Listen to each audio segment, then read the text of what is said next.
आज के इस वीडियो में मैं आपके साथ एक इम्पॉर्टेंट जॉब अपडेट डिस्कस करने वाला हूँ।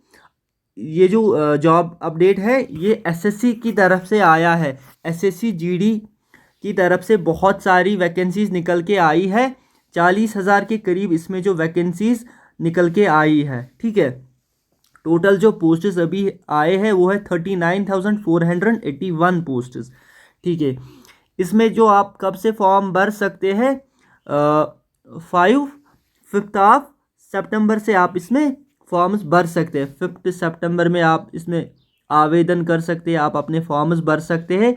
और इसका जो लास्ट डेट रहने वाला है वो रहने वाला है 14 अक्टूबर, यानी कि आपके पास करीबन करीबन एक महीना रहेगा इसमें फॉर्म भरने के लिए। ठीक है, 5 सितंबर से आप इसमें अप्लाई कर सकते हैं, एप्लीकेशन फॉर्म्स भर सकते हैं आप। और इसका जो लास्ट डेट रहेगा वो रहेगा 14 अक्टूबर। ठीक है, मान के चलिए आपके पास एक महीना रहेगा इसमें आवेदन करने के लिए, फॉर्म्स भरने के लिए, फ़ी पेमेंट करने के लिए। ठीक है, मैं आपको बता दूं इसका जो लास्ट डेट रहेगा फिर फ़ी को सबमिट करने के लिए वो रहेगा 15 अक्टूबर, यानी कि एक दिन, 14 के बाद सिर्फ 15, तो एक दिन का इसमें ये रहेगा कि आप वहाँ 15 अक्टूबर तक आप इसमें फ़ी पेमेंट कर सकते हैं। ठीक है, फ़ी पेमेंट सिर्फ किनको करना होता है, जनरल और ओबीसी कैंडिडेट्स को, बाकी के लिए इसमें कोई भी फ़ी नहीं होता है। ठीक है, अब अगर किसी भी कैंडिडेट को बाय चांस कहीं पे कोई मिस्टेक होती है, कुछ भी उसको करेक्ट करना होता है, ठीक है, तो इसके लिए जो करेक्शन विंडोज़ वो खुलती है कब से, वो 2 दिन के लिए खुलती है। वो नवंबर के महीने में 5 नवंबर से लेके 5 नवंबर से लेके 7 नवंबर तक वो आप उसमें कर सकते हो। जो भी कुछ चीज़ें आपको रेक्टिफाई करनी है, करेक्शन आपको कुछ भी करना होगा तो वो आप कर सकते हो। अब हम बात करते हैं इसका जो एग्ज़ाम कब होगा। जैसे आप अगर फॉर्म भरते हो आज अभी 5 सितंबर से, तो इसका जो एग्ज़ाम है वो टेंटेटिव डेट है अभी जनवरी या फरवरी के महीने में इसका एग्ज़ाम हो जाएगा। कंप्यूटर बेस्ड एग्जामिनेशन होता है इसमें। ठीक है, यानी कि आपके पास चार चार महीने हैं, लगभग 4 महीने के करीब आपके पास समय है, 4 से 5 महीने। तो इसका जनवरी फरवरी में इसका एग्ज़ाम हो जाएगा। ठीक है, अब हम इसकी बात करते हैं इसका जो पे स्केल। ठीक है, पे स्केल क्या रहने वाला है, इसमें जो पे लेवल है वो है 18,000 to 56,000 for the post of सिपाही इन एनसीबी। ठीक है, इसके लिए जो पे लेवल रहता है वो रहता है 18,000 से लेके 56,900 के बीच में। ठीक है, यानी कि एक सेकंड, 18,000 से लेके कहाँ तक ये जाता है, 56,900 ये रहता है स्पाई इन एनसीबी के लिए। और जो बाकी सारे पोस्ट्स हैं उनके लिए रहता है 21,700 से लेके 69,100। ठीक है, ये बाकी सारे पोस्ट्स के लिए 18,000 से लेके 56,900 सिर्फ सिपाही के लिए रहता है एनसीबी में। आप, मुझे लग रहा है आपको हो गया ये क्लियर। अब हम बात करते हैं इसकी जो वैकेंसीज़ है, डिटेल में हम इसकी वैकेंसीज़ की बात करेंगे।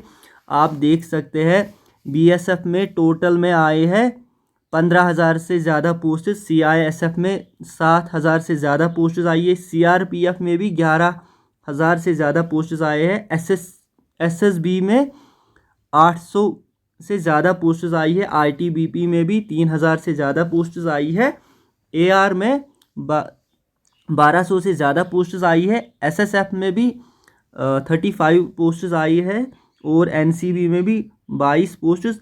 ये टोटल मिला के 39,481 पोस्ट, यानी कि आप कह सकते हैं इसमें 40,000 के करीब करीब ये जो पोस्ट्स है ये निकल के आई है। और ये बढ़ सकती है क्योंकि ये जो एसएससी जीडी का, इससे पहला भी अगर आप देखोगे, इससे पहले भी जब पहले वैकेंसीज निकल के आई थी फिर 10-12 हज़ार वैकेंसीज इसमें इंक्रीज हो गई थी। ठीक है, अब हम नीचे आते हैं क्या लिखा है इस नोटिफिकेशन में।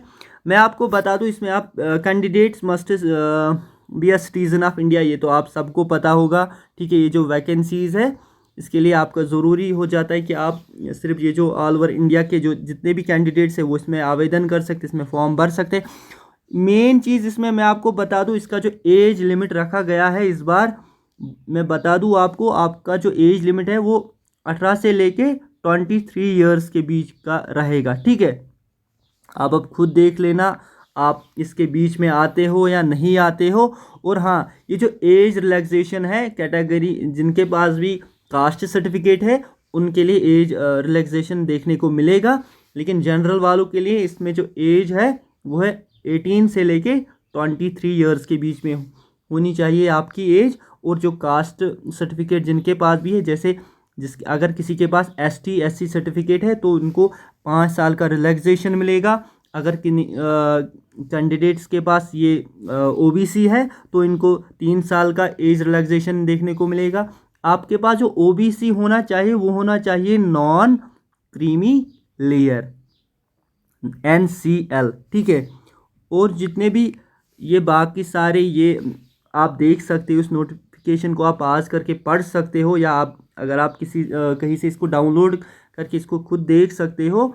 आपका जो एज है जनरल वालों के लिए वो 18 से लेके 23 ईयर्स के बीच में होना चाहिए, और थोड़ा बहुत रिलैक्सेशन इसमें देखने को मिल रहा है जिनके पास भी कास्ट सर्टिफिकेट है, ठीक है। अब हम बात करते हैं, अब हम नीचे आते हैं, पहले देखते हैं इसमें क्या कहाँ गया है। और ठीक, एक सेकेंड।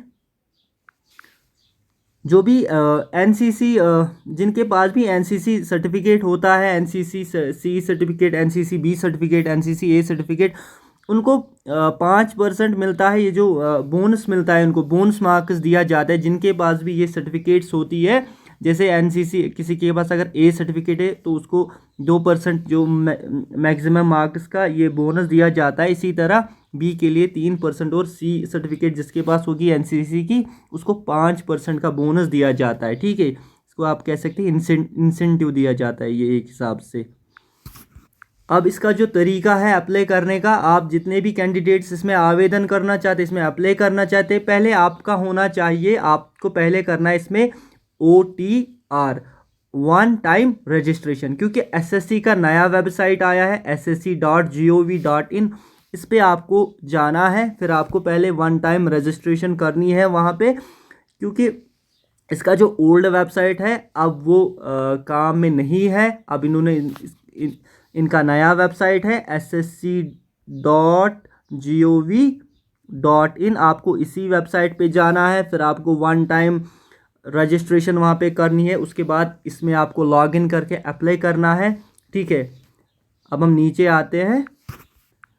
मैं आपको ये भी बता दूं, जो भी फ़ोटोग्राफ का ज़्यादा मसला रहता है इसमें आपका प्लेन ये बैकग्राउंड मांगा गया है, आपका प्लेन बैकग्राउंड होना चाहिए, ठीक है। और मैं आपको ये भी बता दूं, आपने कोई हेडफोन ना पहना हो, कोई आंखों पे ग्लास ना लगाए हो, या कैप ना पहनी हो, ठीक है। ये किया जाएगा डिस्क्वालीफाई अगर किसी का ऐसा फ़ोटो होगा, ठीक है। अब हम नीचे देखते हैं इसमें क्या लिखा गया है। ये मैंने आपसे पहले डिस्कस किया था, इसका जो एप्लीकेशन फ़ी है वो रहने वाला है 100 रुपीज़, ठीक है। और जितने भी SC कैंडिडेट्स हैं, वुमेन कैंडिडेट्स हैं, उनको कोई भी फ़ी नहीं है यहाँ पे। ST कैंडिडेट्स के लिए भी कोई फ़ी नहीं है, ना ही एक्स सर्विसमैन के लिए, ठीक है। इसमें आपको ऑनलाइन ये फ़ी पेमेंट करना होगा, फ़ी सबमिट करना होगा, ठीक है।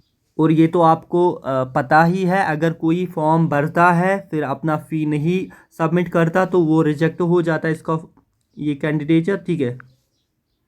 अब हम बात करते हैं इसके जो एग्ज़ाम सेंटर्स होते हैं, वो ऑल ओवर इंडिया में आपको देखने को मिलेगा। जैसे आप सिलेक्ट करोगे आपको अपने हिसाब से दिया जाएगा एग्ज़ाम सेंटर, ठीक है।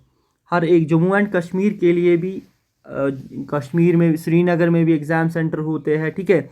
इसी तरह हर ऑल ओवर इंडिया के लिए वैकेंसीज़ है तो ऑल ओवर इंडिया में इसके सेंटर्स होते हैं, ठीक है।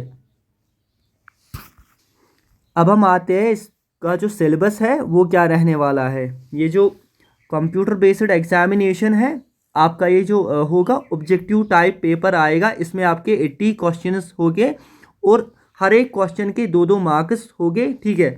पहला जो सब्जेक्ट है वो है जनरल इंटेलिजेंस एंड रीजनिंग, ठीक है। इसमें आपके 20 क्वेश्चंस होंगे और हर एक क्वेश्चन के 2-2 मार्क्स होंगे, तो 40 मार्क्स इसमें होंगे।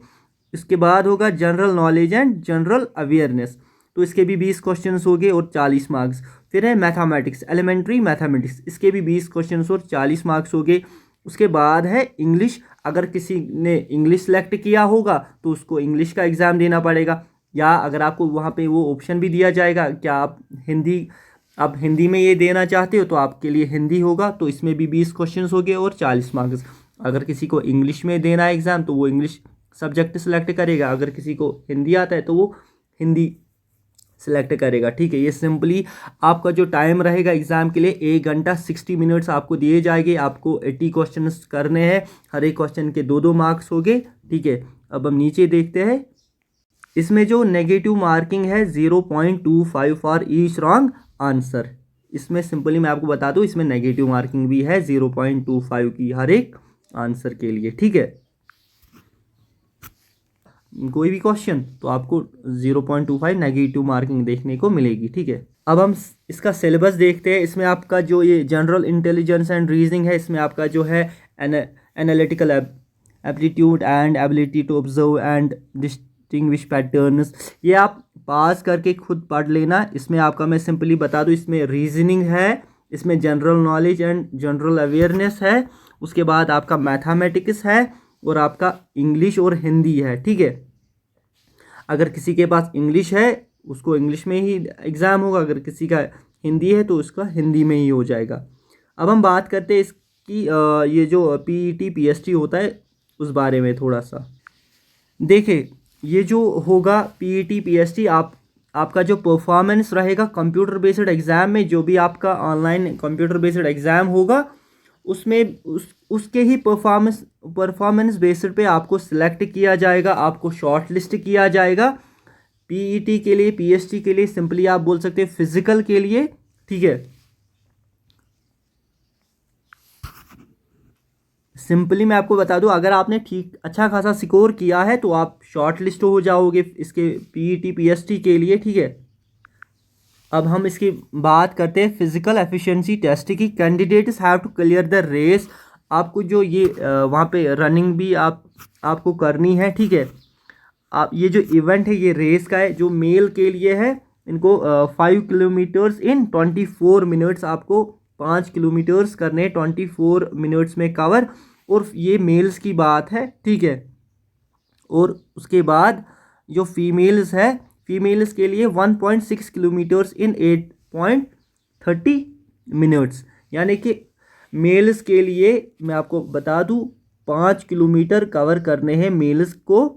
ठीक है, कितने 24 मिनट्स में। ठीक है, और फीमेल्स के लिए क्या है, फीमेल्स के लिए 1.6 kilometre in 8 minute and 30 seconds. ठीक है, ये तो हो गई for candidates other than those belonging to Ladakh region. Simply अब जो ऑल ओवर इंडिया के लिए यही रहेगा, लेकिन जो भी कैंडिडेट्स लद्दाख रीजन से लद्दाख के हैं उनके लिए मेल के लिए 1.6 किलोमीटर्स इन 7 मिनट्स रहेगा जो रनिंग, और फीमेल्स के लिए 800 मीटर्स इन 5 मिनट्स। ये सिर्फ लद्दाख के लिए, ये जो दूसरा लिखा गया आप यहाँ देख सकते हो, ये सिर्फ लद्दाख के लिए, ये वाला ऑल ओवर इंडिया के लिए यही है। 5 किलोमीटर आपको रनिंग का ये होगा, आपको ये रेस करनी है 24 मिनट्स में कवर, और फीमेल्स के लिए 1.6 किलोमीटर्स होगा 8.5 मिनट्स में ही। ठीक है, ऑल ओवर इंडिया के लिए एक्सेप्ट लद्दाख। अब हम नीचे आते हैं।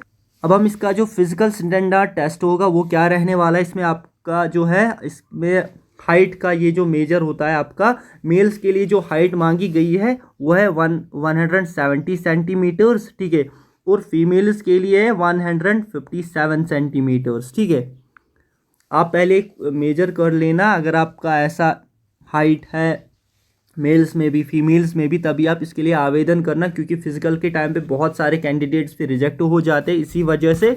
ठीक है, और इसमें थोड़ा बहुत रिलैक्सेशन देखने को मिलता है जो भी कैंडिडेट्स ये होते हैं इस शेड्यूल ट्राइब से या नॉर्थ ईस्टर्न स्टेट से। ठीक है, थोड़ा सा रिलैक्सेशन इसमें भी आपको देखने को मिलेगा, लेकिन ऑल ओवर इंडिया के लिए लगभग मेल्स के लिए यही हाइट है, 170 centimetres for males and 157 centimetres for females. मुझे लगता है मैं आपको एक एक पॉइंट क्लियर कर रहा हूँ इसमें ये जो वीडियो इसलिए थोड़ा आपको लंबी बन सकती है ये जो वीडियो है। ठीक है, और इसका जो मेल्स के लिए जो चेस्ट है वो होना चाहिए अनएक्सपेंडेड 80 सेंटीमीटर्स और मिनिमम एक्सपेंशन 5 सेंटीमीटर्स का। ये सिर्फ मेल्स के लिए है, ठीक है। अब हम नीचे आते हैं, देखते हैं, और इसमें भी थोड़ा बहुत रिलैक्सेशन देखने को मिलेगा जिनके पास ऐसा शेड्यूल ट्राइब्स से जो बिलोंग करते हैं या जो भी candidates falling in categories of ये जो है Dogras Marathis and candidates belonging to states UT of Assam Himachal Pradesh Jammu and Kashmir and Ladakh, ठीक है। उनके लिए थोड़ा सा रिलैक्सेशन है इसमें, लेकिन जो हाइट में है, हाइट में इनके लिए कोई भी रिलैक्सेशन, हाइट में भी थोड़ा बहुत रिलैक्सेशन है। लेकिन मैं आपको बता दूं, आप पहले हाइट अपना ये कीजिएगा तभी आप इसमें अप्लाई कीजिएगा, क्योंकि फिज़िकल के टाइम ये जो मेडिकल के टाइम पे बहुत सारे कैंडिडेट्स फिर इससे आउट हो जाते हैं, ठीक है। अब हम नीचे आते, इसमें और कुछ देखते हैं, लिखा गया है आपके पास ये जो है ये डॉक्यूमेंट्स आपके पास होने चाहिए। एक तो हो गया आपका आईडी प्रूफ यानी कि आधार कार्ड, प्रिंट आउट ऑफ ई आधार, आप इसका प्रिंट आउट निकाल सकते हैं ई आधार का, ठीक है, या आधार कार्ड अगर आपके पास है, या print out of E Aadhaar, voter ID card, ये आपके पास इनमें से कोई आईडी प्रूफ आपके पास होना चाहिए, ठीक है। और आपके पास फोटोग्राफ्स भी होने चाहिए रिसेंट जो आपने अभी लिए होंगे, लेटेस्ट, ठीक है। अब आप जब इसको इसका लास्ट ये देखोगे, लास्ट इस नोटिफिकेशन का आप जब एंड पे आओगे आपको ये मिलेगा आप कैसे इसमें वन टाइम रजिस्ट्रेशन कर सकते हो। फिर इसमें अपनी डिटेल्स लिखनी है, फिर आपको इसमें रजिस्ट्रेशन डिटेल्स भरनी है, ठीक है। ये स्टेप बाय स्टेप आपको यहाँ पे लिख के है, यहाँ पे हर एक चीज़, ठीक है। फिर ये जो पासवर्ड क्रिएट करना है कैसे आपको, मुझे लगता है ये हमने हर एक चीज़ इस वीडियो में कवर किया। अगर फिर भी आपको कोई डाउट रहा इस में तो आप मुझे कमेंट सेक्शन में लिख देना, मैं उसके लिए एक अलग से वीडियो बनाऊँगा, ठीक है। उम्मीद करता हूँ आपके लिए वीडियो हेल्पफुल रही होगी। इस तरह की वीडियोस देखने के लिए मेरे चैनल फ्यूचर लर्न हब को सब्सक्राइब कीजिए, बेल आइकन को प्रेस कीजिए। मिलते हैं आपके साथ अगली वीडियो में, तब तक के लिए ख्याल रखें अपना। Good bye.